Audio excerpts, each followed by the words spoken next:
नमस्कार सांग मैंने आज हूँ मकर संक्रांति जहाँकि आम बालेश्वर केमिति पालन हुए से विषय में आपको जनइबी जहाँकि ओडिया नववर्ष कहुए। देखो ये आम चूना कुटा चली जोड़ा कि माने बहुत पुराना ढिंकी जहाँ कहते से चूना कुटा जाए।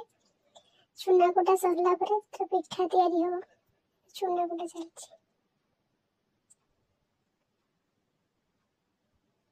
देखो गोटे सरला चूना आरंभ चूना रखाई बढ़िया फूल तोड़ देकी माँ को हेल्प कर माँ झुंटी काटुंट माने झोटी पकाउछन झोटी चिता पूजा करने।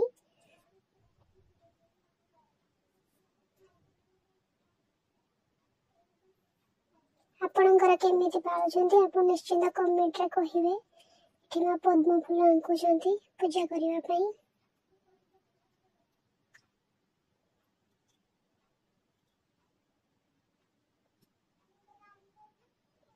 पद्म फूल आंकिला परे से जो पूजा करा जाए तार चित्र आंकुचंदी जेमिति कि दा कटोरी ता सहित धान गछ कुला ए सब जिनिस आंकिबे।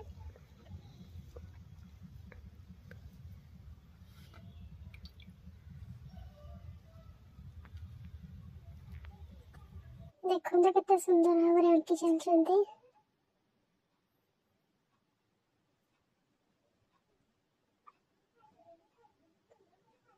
पूरा कंप्लीट हो गला सेटा भी आप देखि पारथिबे ते सुंदर लागुची।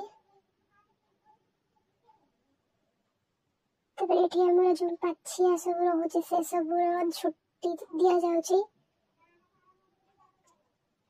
हम चटकी केते हैरान करची झुंटे तक दौड़ी पळै जाउची। एठी हमरा खळे धरा जायची जो आरिसा पिठा पाई तापरे माडी काटुचंदी जो मकर गोलेबा पाई सब प्रकार फल रे घट बसी जायची।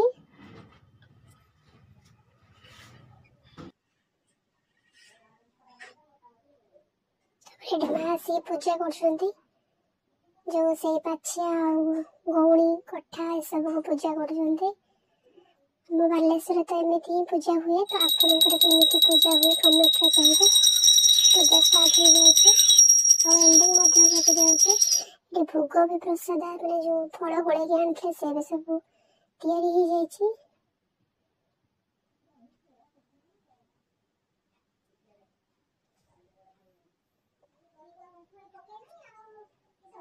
से पूजा करछंती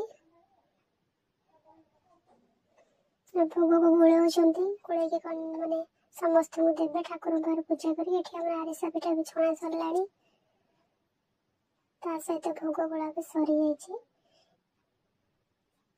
हमर पूजा कंप्लीट।